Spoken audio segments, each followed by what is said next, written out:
दोस्तों नमस्कार। जनसेवा के इस खास कार्यक्रम में आपका स्वागत है। मैं इस समय एक बहुत बड़े मसले पर बात करने के लिए आया हूँ। तो मसला है मलियाना का। मेरठ में 10 किलोमीटर की दूरी पर मलियाना गांव स्थित है और घटना है 1987 23 मई की। बाबरी मस्जिद का ताला खुला था फरवरी में। उसके बाद सांप्रदायिक माहौल उत्तर प्रदेश का बिगड़ गया था और उसी के साथ छिटपुट घटनाएं जो है मेरठ में हो रही थी। सामुदायिक माहौल गर्म था। उसी बीच मलियाना में एक बड़ा कांड होता है जिसमें 72 मुसलमानों की हत्या कर दी जाती है। इसमें 41 आरोपी तय किए जाते हैं और उस पर अभी कहिए तो 3 दशक बाद फैसला आया है और उसमें सभी आरोपियों को बरी कर दिया गया है। तो मलियाना कांड 72 लोग मरे और उनको मारने वाले कौन हैं और उनका अभी तक पता नहीं चल पाया। यही कहा जा सकता है उनको जमीन निगल गई या आसमान खा गया, कुछ भी पता नहीं चला। तो मसला मेरे सामने आया है, हम लोगों के सामने आया है। इसके अलावा हाशिमपुरा का पूरा कांड हुआ था, वो अपनी तार्किक परिणत तक एक तरह से पहुंचा है और इसके साथ कुछ और घटनाएं उस दौर में हुई थी। तो इस पूरे संदर्भ में एक शख्स मेरे पास है इस समय, रिटायर्ड IPS विभूति नारायण जी, जो उस समय गाजियाबाद में एसपी के पद पर तैनात थे। और हाशिमपुरा की घटना, चूंकि यहाँ जो गंग नहर निकलती है हिंडन से, उसमें सारी लाशें जो डंप कर दी गई थी और वहीं गोली मारी गई थी, तो उसमें पूरा सीधे तौर पर शामिल थे, इन्वॉल्व थे। पूरे जो है घटनाओं को देखने, उसकी रिपोर्ट करने, FIR दर्ज करवाने से लेके पूरे मामले में इन्वॉल्व थे। तो लिहाजा हाशिमपुरा पर मैं विशेष से बात करूंगा, लेकिन चूंकि यहाँ रहते हुए पूरी घटनाओं पर इनकी नजर थी, लिहाजा शुरुआत करते हैं मलियाना से। तो सर, जनचौक में आपका स्वागत है। धन्यवाद। ये मलियाना वाली जो घटना, उस पर जो फैसला आया है, इस पर आपकी पहली प्रतिक्रिया क्या है? देखिए, फैसला बड़ा दुर्भाग्यपूर्ण है। हालांकि इस फैसले में मुझे कोई आश्चर्य नहीं हुआ, क्योंकि पहले दिन से ही मैं देख रहा था कि राज्य की जो तमाम एजेंसियां, जिनकी जिम्मेदारी थी कि इतने बड़े जघन्य हत्याकांड के दोषियों को पकड़ने में सजा दिलाए, वो पहले दिन से ही बहुत ढिलमुल उनका रवैया था। बल्कि आप ये कह सकते हैं कि पूरी कोशिश ये थी कि इस मामले में कोई अपराधी फंसे ना, कोई पकड़ा ना जाए और किसी को सजा ना हो। शायद यही कारण रहा होगा कि आपने देखा कि जो FIR लिखी गई थी उसमें पुलिस के रोल का कोई उल्लेख नहीं था। ना किसी पुलिसकर्मी का नाम था, किसी पुलिस अफसर का नाम था।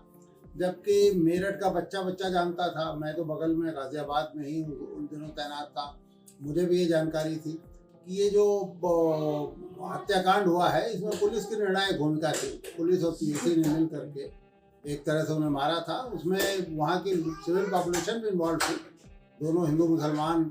ये 23 मई की बात है, 22 मई से ही झगड़ा चल रहा था, दोनों आपस में लड़ रहे थे। 23 को एक निर्णायक हस्तक्षेप PSC की तरफ से हुआ और उसमें उसकी गोलियों से ज़्यादातर लोग मरे। लेकिन FIR में उनका नाम ही दर्ज नहीं हुआ, FIR लिखा नहीं गया। अभी जब ये फैसला हो गया तो आपने देखा होगा कि अखबारों में जो उस जमाने का वादी मुकदमा है वो खुलेआम कह रहा है कि साहब उससे तो एक सादे कागज पर दस्तखत करा लिया गया और ऊपर पुलिस ने अपने मनचाही इबारत लिख दी। उसमें बहुत सारे लोगों के नाम पुलिस ने लिखे और वो इलेक्टोरल रोल से, मतदाता सूची से देख करके वो नाम जोड़े गए थे। उसी का नतीजा था कि उसमें कुछ ऐसे लोगों के नाम थे जो 1987 के पहले मर चुके थे। और फिर जब पुलिस का रोल नहीं असाइन किया गया था तो पुलिस के हथियार भी जो विवेचक था उसने जब्त नहीं किए। उन हथियारों का परीक्षण नहीं हुआ। जो पोस्टमार्टम हुए उनमें कहीं गन शॉट इंजरी अगर आई तो वो किसकी गोली से लगी, इसको कोई सिद्ध नहीं कर पाए। तो लिहाजा ये शुरू से बड़ा लचर रखा गया था ये मामला। और जो विवेचना करने वाले लोग थे उनकी पूरी कोशिश थी कि इसमें किसी को सज़ा ना होने पाए। वही हुआ। जब फैसला आया मुझे तो कोई आश्चर्य नहीं हुआ। कहा जा रहा है कि इसमें जो 23 मई 1987 की रात को मॉब के साथ जो है PSC के जवान गए थे और गोली चलाए थे। गोलियों के निशान भी बाद में दीवारों पर दिखे। बावजूद इसके उसमें FIR में पुलिस का नाम तक नहीं आया या गोली चलाने की घटना का जिक्र नहीं हुआ। ये क्या मसला है? मैंने आपको अभी निवेदन किया ना कि इसमें जो वादी मुकदमा है जिसने FIR दर्ज कराई है, अभी मैंने हाल में उसका बयान देखा। उसने कहा कि FIR तो उसने लिखवाई नहीं थी, उससे तो एक सादे कागज पर दस्तखत करा लिया गया और ऊपर जो FIR के नाम पर जो इबारत थी वो पुलिस ने खुद ही लिख दी। तो जब पुलिस ने खुद ही FIR दर्ज की थी तो जाहिर है कि उसमें वो सारा जो घटनाक्रम पूरा था उसके वार्निश निकाल दिए गए, जिसमें पुलिस इन्वॉल्व थी। पुलिस की गोलियों से लोग मरे थे, ये इसका कोई जिक्र नहीं था। और जब इसका जिक्र नहीं था, पुलिस का कोई रोल असाइन नहीं था, तो मैंने जैसा निवेदन किया कि विवेचना के दौरान पुलिस की राइफलें या पुलिस की बंदूकें भी एग्जामिन नहीं हुई, तो लिहाजा ये तो स्वाभाविक था कि इसमें पुलिस का कोई मतलब अदालती फैसले में पुलिस के ऊपर कोई आरोप नहीं लग पाया। 22 मई को हाशिमपुरा की घटना हुई थी जिसमें कस्टोडियल डेथ हुई थी, मतलब करीब जो है 39 लोगों को मार दिया गया था पुलिस की गोलियों से। उसके एक दिन बाद जस्ट ये दूसरा जो वाकया था, क्या माना जाए कि ऊपर से कोई निर्देशित था जिसमें पुलिस इस तरह से सीधे कार्रवाई में गई, या उसका अपना स्वतः स्फूर्त फैसला था? किस रूप में देखा जाए पुलिस इस कार्रवाई को? देखिए, मैं तो ये नहीं मान सकता। जैसे हाशिमपुरा था, हाशिमपुरा पे तो मैंने किताब भी लिखी। मैं हाशिमपुरा पर आऊंगा। नहीं, मैं उसके उदाहरण से इसको स्पष्ट करना चाहता हूँ कि हाशिमपुरा में भी सारा जो रोल था वो एक सब इंस्पेक्टर के सिर पे डाल दिया गया कि एक सब इंस्पेक्टर जो सुरेंद्रपाल सिंह जिसका नाम था, पीएसी का प्लाटून कमांडर था, वो ले गया और उसमें ले जा करके अपनी टुकड़ी से लोगों को मरवा दिया। तो मैं ये नहीं मान सकता कि एक सब इंस्पेक्टर इतना बड़ा फैसला कर सकता है और उसके किए हुए इस फैसले को जो उसके मातहत हैं वो स्वीकार करेंगे, जब तक कि कोई सीनियर अफसर या कोई बड़ा पॉलिटिशियन या कोई बहुत बड़ी पर्सनैलिटी इसमें ना इन्वॉल्व हो और ये आश्वासन न दे पुलिसकर्मियों को जो हत्या में शरीक हैं कि उनका कुछ नहीं बिगड़ेगा, तब तक कोई करेगा नहीं है।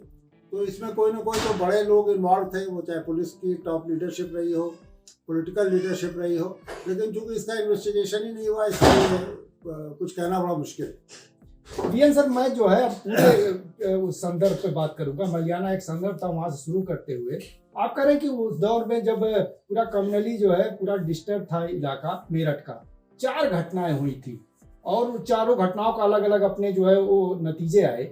इसमें उन चारों घटनाओं को बताइए और फिर कैसे चीजें आगे बढ़ी और फिर हम हाशिमपुरा पर आएंगे।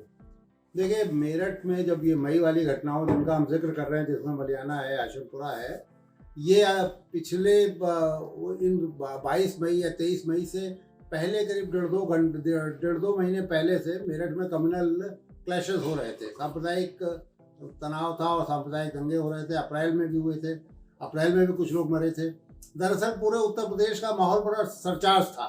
उसी के थोड़ा पहले बाबरी मस्जिद का ताला खुला, फिर राजीव गांधी ने ये जो एक कौन बानो थी, ये शाह बानो के केस में जो सुप्रीम कोर्ट का फैसला था उसको उल्टा, मतलब वो एक तरह से अपीजमेंट की पॉलिसी चल रही थी और सरकार खुद भी नहीं समझ पा रही थी कि उसको क्या पोजीशन लेनी चाहिए। इस माहौल में मेरठ तो वैसे भी कम्युनली बड़ा सेंसिटिव जिला हुआ करता था, तो ये चल रहा था। अप्रैल में एक बड़ा झगड़ा हुआ, वो शांत हुआ। फिर ये 22 देखिए, जिस दौरान की आप बात कर रहे हैं उसमें 4 बड़ी घटनाएं थी जी। 22 मई को हाशिमपुरा हुआ, जो शाम को 3:30-4 बजे शुरू हुआ और 9:30-10 बजते ख़त्म हो गया। 22 मई को ही मलियाना शुरू हो गया था। मलियाना में हिंदू और मुसलमान जो नागरिक थे वो लड़ रहे थे आपस में। 23 को वहाँ पीएसी ने हस्तक्षेप किया और पीएसी की मदद से और पीएसी की गोलियों से ही मदद से, क्या जो उसमें निर्णायक भूमिका है वो तो पीएसी की है, उससे काफ़ी मुसलमान मारे गए।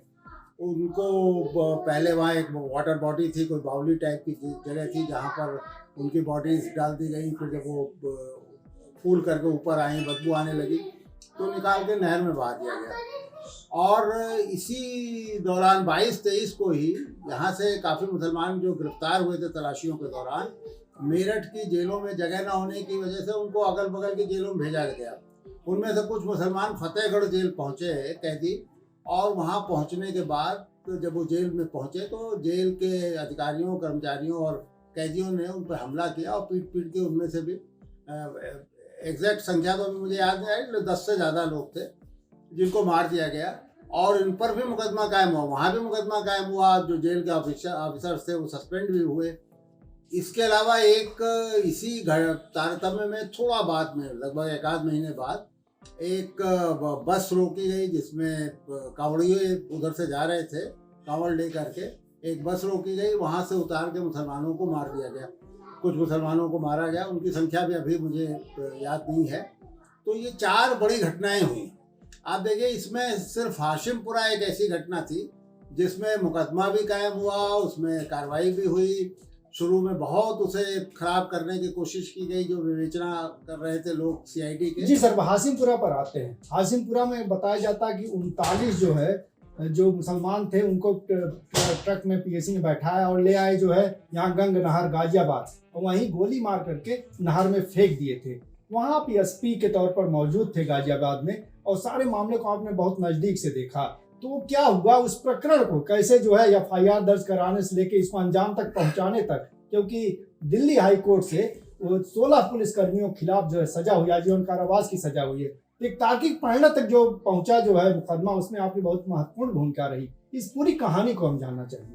देखिए, वहाँ से 39 ने 42 मुसलमानों 42 हाशिमपुरा मोहल्ले में तलाशियां शुरू हुई 3:30-4 बजे दोपहर में, और फौज ने, पीएसी ने और पुलिस ने मिल करके तलाशियां की थी। वहाँ से बहुत सारे लोगों को निकाला गया, 300-400 लोगों को बाहर निकाला गया, सड़क पे बैठाया गया। उनमें से चुन के 42 लोगों को एक ट्रक में बैठाया गया, और उनको लेकर के वो ट्रक में जब बैठे तो वो ये सोच रहे थे कि उनको जेल ले जाया जा रहा है, जेल या पुलिस लाइन, क्योंकि यही सामान्य प्रक्रिया उन दिनों चल रही थी कि तलाशियों में जो लोग पकड़े जाते थे वो पुलिस लाइन ले जाए जाते थे या किसी थाने पर ले जाए जाते थे, वहाँ लिखा पढ़ी करके और मजिस्ट्रेट के सामने पेश करके फिर वो जेल भेज दिए जाते थे। तो वो भी यही सोच रहे थे कि शायद उनको पुलिस लाइन या किसी थाने ले जाया जा रहा है, लेकिन उन्हें गाजियाबाद की तरफ लेके वो ट्रक भागी। और मेरठ से गाजियाबाद आते समय मोदी नगर के बाद मुरादनगर एक कस्बा पड़ता है, तो मुरादनगर में नहर, एक गंग नहर है, अगर आप उधर गए हो देखा हो आपने, सड़क को क्रॉस करती है।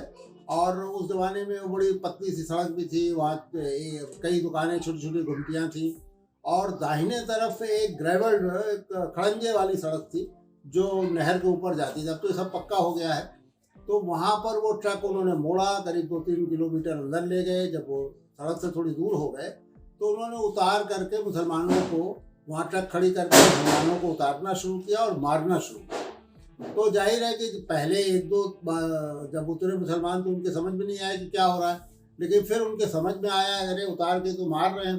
तो उन्होंने रजिस्ट करना शुरू किया, और फिर उन्हें ज़बरदस्ती घसीट करके और फेंक करके और नीचे गिराने की कोशिश हुई।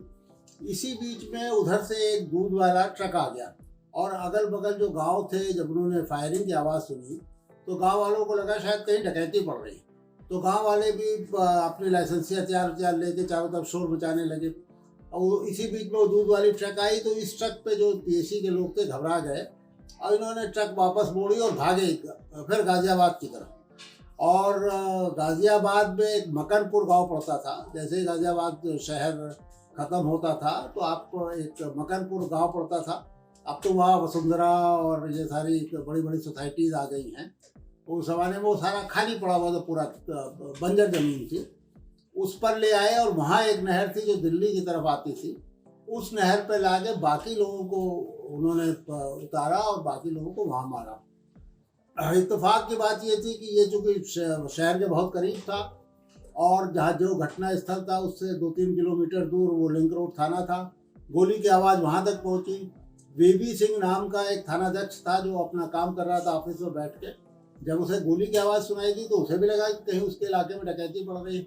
तो उसने जल्दी जल्दी मोटरसाइकिल निकाली, और मोटरसाइकिल पर एक सब इंस्पेक्टर को बैठाया। कोई आम सिपाही नहीं दिखाई दे रहा था, तो संतरी ड्यूटी पर जो सिपाही था उसको पीछे बैठाया, और वो तीनों भागते हुए उधर आए उस जहाँ गोली की आवाज़ आ रही थी। उनके आने पर उन्होंने देखा वो पीएसी की ट्रक वहाँ एक वापस जा रही है, और उतना बेतहाशा भाग रही थी, बहुत जिसे कैसे खतरनाक ढंग से ड्राइव करते हुए कि वो भी एक तरह से कुचले जाने से बचे। बहरहाल वो किसी तरह वहाँ गए घटना स्थल पर। उनके समझ में नहीं आया क्या हो रहा है, क्योंकि उन्होंने देखा कि वहाँ तो बहुत सारी डेड बॉडीज पड़ी हैं, खून पड़ा है, कुछ लोग मर चुके हैं, कुछ तड़प रहे हैं। वो और पीएसी वहाँ क्या कर रही थी, ये भी एक रास्ता था कि पीएसी की ट्रक इधर से क्यों गई। तो उनके ये समझ में आ गया कि कुछ पीएसी से इसका संबंध है, और चूँकि पीएसी से संबंध है तो ये भी उनके समझ में आया कि ये तो कुछ इतनी गंभीर घटना है कि इसमें सीनियर अफसरों को भी बताना पड़ेगा, और उसके बाद ही कोई इफेक्टिव कार्रवाई हो पाएगी। तो वीबी सिंह ने वहाँ छोड़ा, जो सब इंस्पेक्टर उनके साथ था और सिपाही था, उसे वहीं छोड़ा घटना स्थल पर, और वो मोटरसाइकिल से भागता हुआ गाजियाबाद शहर में आया जहाँ मैं कप्तान था। तो वो मेरे बंगले पे आया, वो करीब 10:30-11 बजे करीब पहुंचा होगा। और मैं भी उसी समय हापुड़ में उन दिनों जो चीफ सेक्रेटरी थे उत्तर प्रदेश के, वो हापुड़ से लखनऊ मेल पकड़ के लखनऊ जा रहे थे। तो हापुड़ में उन्हें सियाफ करके डिस्ट्रिक्ट मजिस्ट्रेट थे नसीम जैदी, उनको उनके घर उतारता हुआ मैं अपने बंगले पे आया। जब मैं पहुंचा तो मैंने हेडलाइट पड़ी कार की, मैंने देखा वीपी सिंह खड़ा है, उसके चेहरे का एकदम हवाई उड़ रहे चेहरे पर रंग उड़ा हुआ है। तो मेरे ये समझ में आ गया कि कोई बहुत गंभीर घटना हुई है, नहीं इस समय वो मेरे यहाँ क्यों आता और क्यों इसका चेहरा इस तरह से उतरा हुआ होता। तो बहरहाल शॉर्ट में अगर कहें तो ये कि उसे काफ़ी देर बात करने के बाद मुझे भी समझ में आया कि भाई ये तो कोई बहुत बड़ी चीज़ है। और तब तक हमें मुरादनगर का पता भी नहीं था, हम तो केवल लिंक रोड थाने में जो घटना हुई थी इसी के बारे में सोच रहे थे, और इसमें तो फौरी कार्रवाई करनी होगी। तो मैंने फिर डीएम को फ़ौरन फ़ोन किया, वो सोने जा रहे थे, उनको कहा कि आप थोड़ा अभी मत सोइए क्योंकि हम लोगों को चलना पड़ेगा कहीं। और फिर जल्दी कुछ मजिस्ट्रेटों को, कुछ पुलिस अफसरों को, सबको इकट्ठा किया गया और हम लोग 1 घंटे में वहाँ पहुँच गए। यानी 11-11:30 बजे हम घटना स्थल पे पहुँच गए। तो वहाँ जा कर के देखा तो मैं भी एकदम चकरा गया। मतलब वो तो एक जीवन का एक ऐसा अनुभव है जो भूल नहीं सकते आप। बहुत सारे डेड बॉडीज पड़ी थी, आप पैर कहीं अंधेरा था, पैर रख रहे थे तो ये डर लग रहा था किसी के शरीर पर न पड़ जाए। तो कुछ लोग सरकंडा उगा हुआ था नहर के चारों तरफ, तो कुछ लोग सरकंडे को पकड़ करके उन्होंने डूबने से बचने की कोशिश की होगी, वो उसी तरह लटके हुए थे। बहरहाल एक बड़ी बुरी स्थिति थी और कुछ समझ में नहीं आ रहा था क्या हुआ। तो हम लोगों ने ये आपस में विचार विमर्श किया कि हो सकता है कोई इसमें जीवित हो। तो अगर जीवित है तो सबसे पहला काम तो ये कि उसको मेडिकल सुविधा दिलाई जाए, उसकी जान बचाई जाए और फिर पता लगाया जाए भाई हुआ क्या है। तो बहरहाल कुछ देर में आवाज़ लगाने और तलाशने में हमें एक आदमी जिंदा मिला, उसका नाम था बाबूदीन। और वो बाबूदीन उस समय तो जाहिर है कि बहुत दहशत में था, थका हुआ था, उसको 2 गोलियां भी लगी थी, लेकिन दोनों गोलियां इत्तेफाक से कोई फैटल नहीं थी, वो उसके शरीर को चीरती हुई चली गई थी, छीलती हुई चली गई थी। तो बाबूदीन को हम ले करके आए और थोड़ी देर बाद जब वो शांत हुआ तब पता चला कि इतनी बड़ी घटना हुई है। हाशिमपुरा का कोई मोहल्ला है मेरठ से, जहाँ से पीएसी उठा के लाई है और ला करके यहाँ उसने मारा है। और बाबूदीन से ही पता चला कि आधे पौन घंटे पहले एक कोई नहर पड़ी थी, वहाँ भी इसी तरह की घटना हुई। बहरहाल वो नहर फौरन हमारी समझ में आ गया कि ये तो मुरादनगर होगी, मेरठ से आते समय पहले वही नहर पड़ती है। तो लिहाजा अब मैंने फिर अपने वायरलेस सेट से एसओ मुरादनगर से बात की। एसओ मुरादनगर का नाम देखिए अभी मुझे याद आता तो नाम मेरे दिमाग से उतर रहा है। बहरहाल तो उस भगोर से फिर बात की तो उसने बताया कि हाँ उसके यहाँ भी इस तरह एक घटना हुई है, गोली चली है, नहर में कुछ लोग मार के फेंके गए हैं। जब उसे खबर मिली तो वो भी भाग के वहाँ पहुँचा, तो वो वहाँ से 3 लोगों को जिंदा ले आया है। नहर में जो लोग गिरे थे उसमें से 3 लोग जिंदा आ गए हैं और एक की स्थिति खराब है, बाकी 2 तो ठीक ठाक लग रहे हैं अभी। तो खैर उसको मैंने कहा कि भाई तुम फौरन पहले तो इनको लेके आओ अस्पताल। तो उस ज़माने में मोहन नगर में यहाँ एक बड़ा अस्पताल था, गाजियाबाद का वही सबसे अच्छा अस्पताल उन दिनों होता था और इत्तेफाक से वो करीब भी था। जहाँ लिंक रोड थाने पर हम लोग थे वहाँ से तो बहुत ही करीब था और मुरादनगर से भी बहुत दूर नहीं था। तो वहाँ वो 3 लोगों को लेके आया, उसमें एक तो रास्ते में मर गया या शायद अस्पताल में आके मरा, 2 वो जिंदा रहे और ये बाबूदीन वहाँ भर्ती किया गया। बहरहाल बाबूदीन का हमें पूरा पता चला। तो अब ये था कि ये पीएसी इसमें इन्वॉल्व है और पीएसी के लिए जिला पुलिस को कार्रवाई करना थोड़ा मुश्किल इसलिए पड़ेगा कि पीएसी खुद भी आर्म्ड है और हमें पता था कि मेरठ में 50 कंपनियों से ज़्यादा पीएसी कैंप कर रही थी दंगे के दौरान। तो किसी भी तरह की इवेंचुअलिटी हो सकती थी, कोई ऐसी स्थिति आ सकती थी जहां पीएसी रजिस्टर करती। अच्छा, पूरा उल्टा एक हमला भी हो सकता है। हाँ मतलब क्योंकि वो भी हथियार बंद थे, हम भी हथियार लेके जाते जी। तो आप मतलब किसी भी उसके लिए, हालांकि डिसिप्लिन फौज है तो होना नहीं चाहिए, लेकिन एक मन में आशंका थी। बहरहाल ये फिर सोचा गया कि मैंने ही सलाह दी डीएम को कि हम लोग डीजी पुलिस उस समय भटनागर साहब है, जीपी भटनागर, जो मेरठ में कैंप कर रहे थे, तो मैंने कहा कि मेरठ चल के हमें भट्टागर साहब को बताना चाहिए और हमें फिर एक्स्ट्रा फोर्स की ज़रूरत पड़ेगी। हो सकता है वो फौज हमें दिलाएं, बीएसएफ दिलाएं, सीआरपी दिलाएं, मतलब कोई ऐसी फौज जो पीएसी जिसके सामने डिसिप्लिन रहे, तो फिर हम ये कार्रवाई शुरू करें।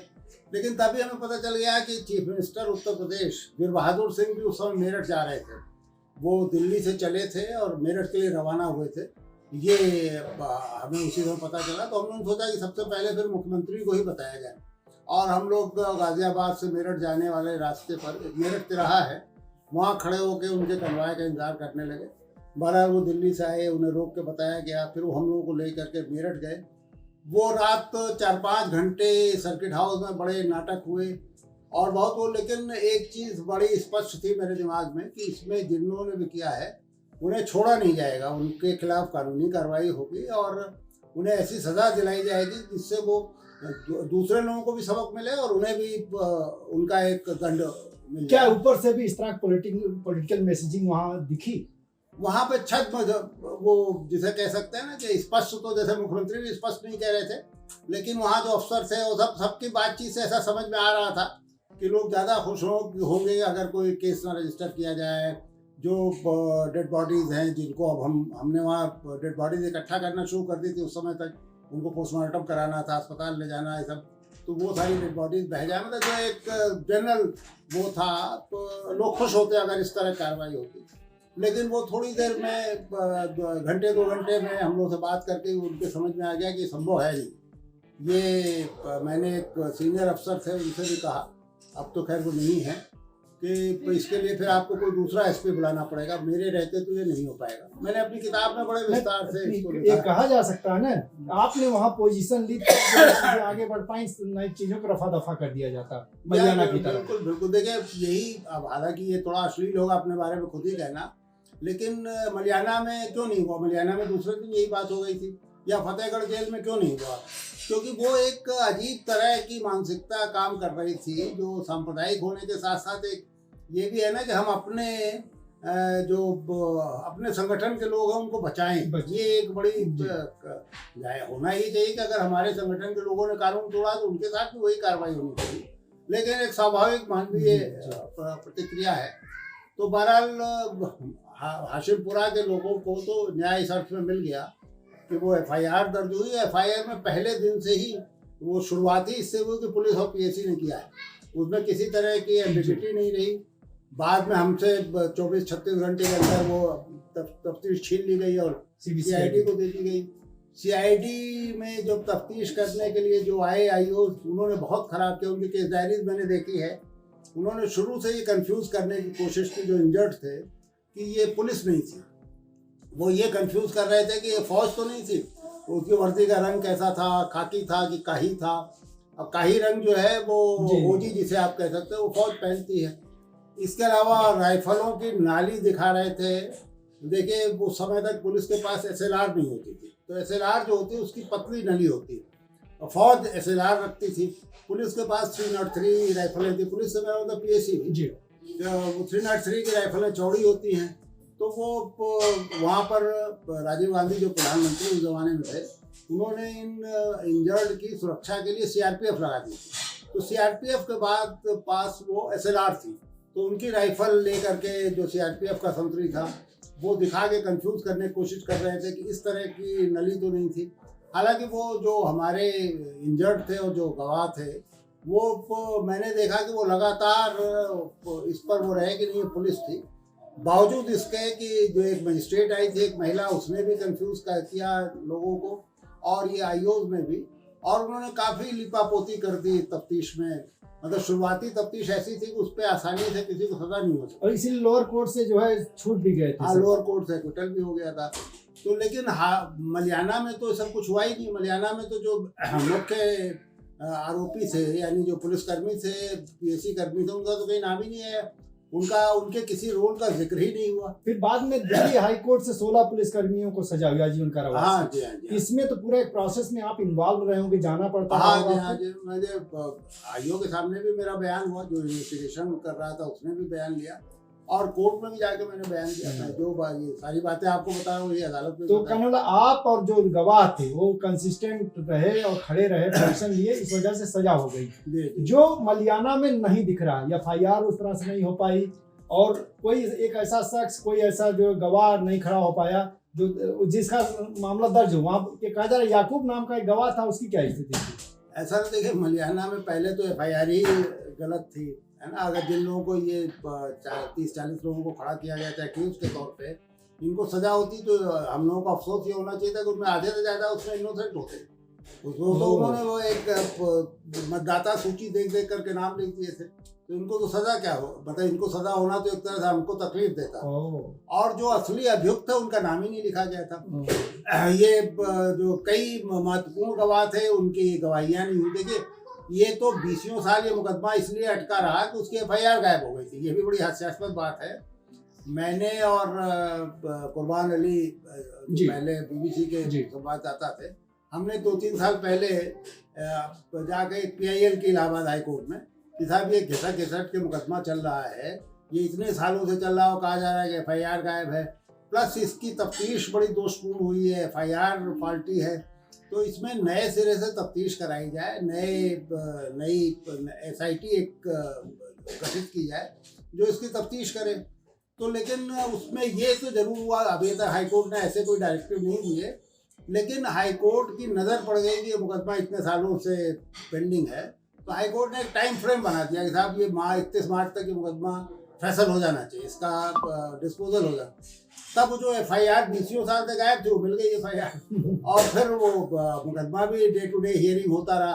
लेकिन उसके बाद भी अदालत ने जो ऑब्जर्वेशंस किए हैं कि जो इम्पोर्टेंट सबूत थे, पोस्टमार्टम रिपोर्ट और इंक्वेस्ट यानी पंचनामा जो है, उसी में डिफरेंस है।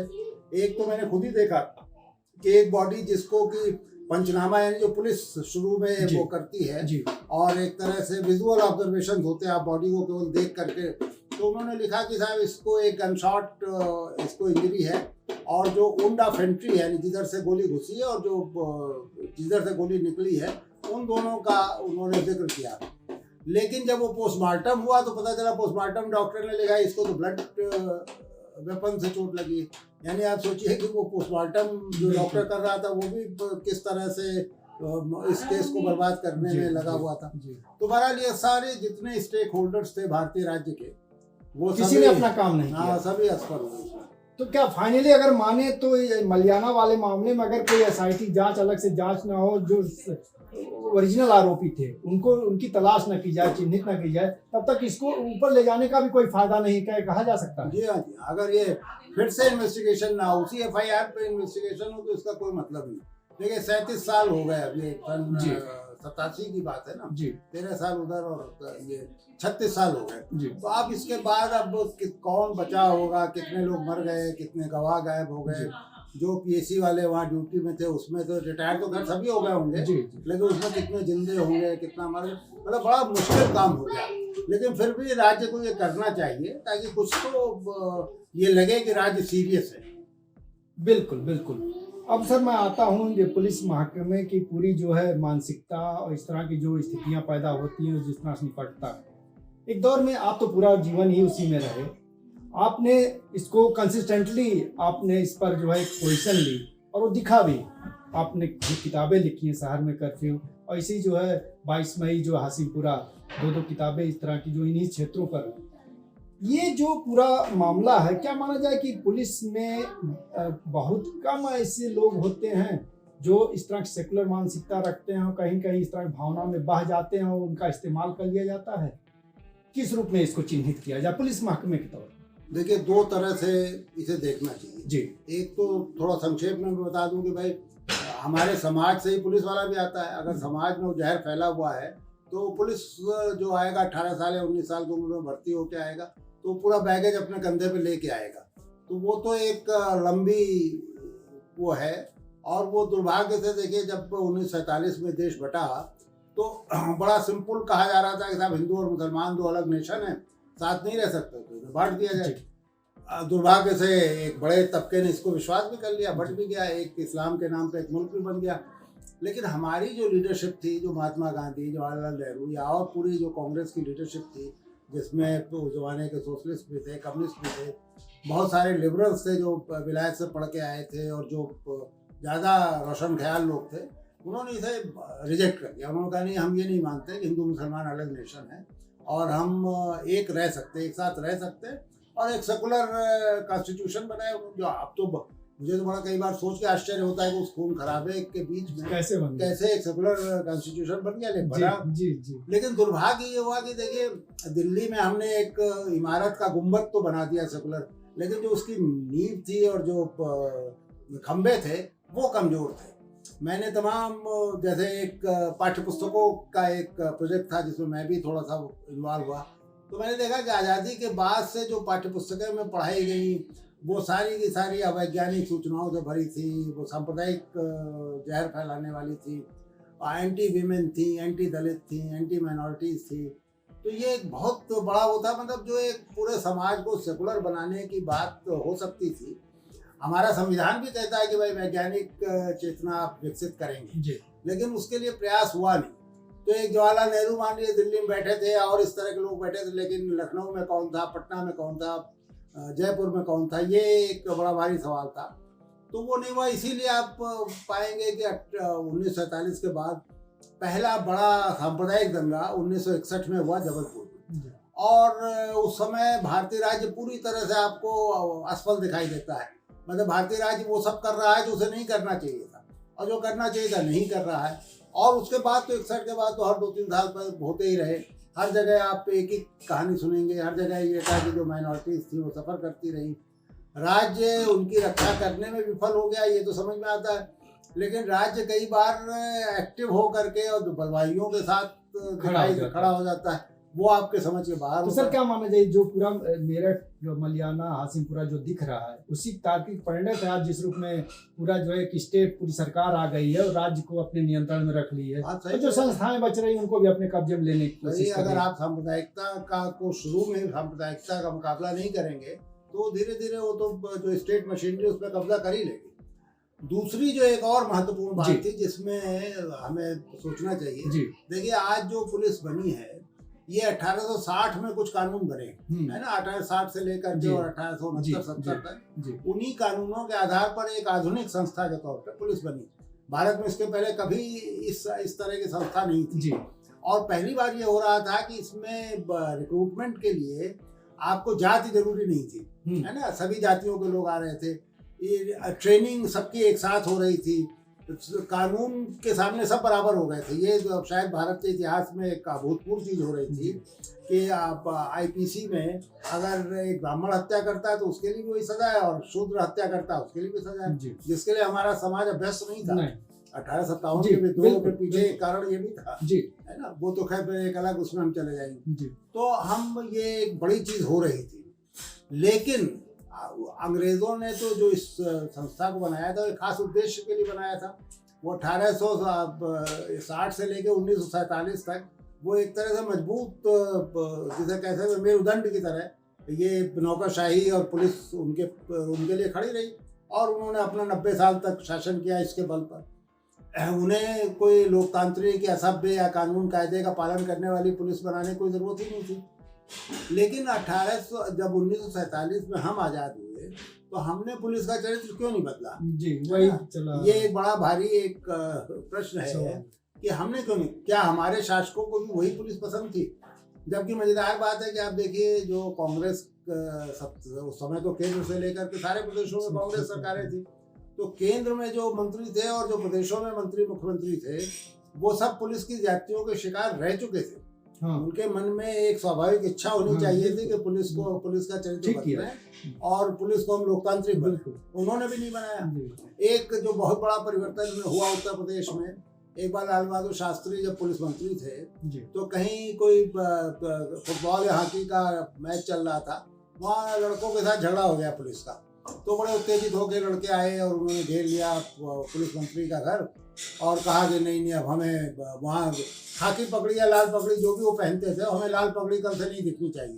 तो उन्होंने कहा ठीक है, लाल पगड़ी वहाँ नहीं दिखेगी। तो दूसरे दिन वो खाकी पकड़ी पहन कर चले गए। तो यही सबसे इसी तरह का परिवर्तन हुआ। इसी तरह के कॉस्मेटिक परिवर्तन हुए। जी फिर जब ये इमरजेंसी में आप देखिए जो अब सत्ता के नए वो आए हैं, ये सब इमरजेंसी के भुक्तभोगी हैं, जी, जिनमें जी। पुलिस के हाथ इन्होंने भी नहीं क्यों चेंज किया। बदला।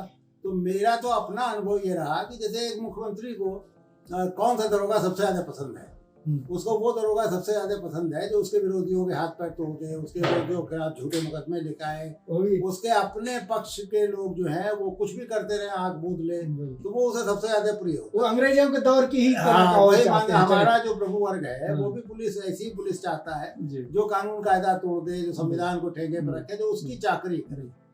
और मजेदार बात यह है कि देखिए अब तो खैर वो खत्म हो गया, नहीं पहले बूथ कैप्चरिंग का बड़ा दौर होता था, बूथ लूटने का होता, उसमें पुलिस यही काम करती थी।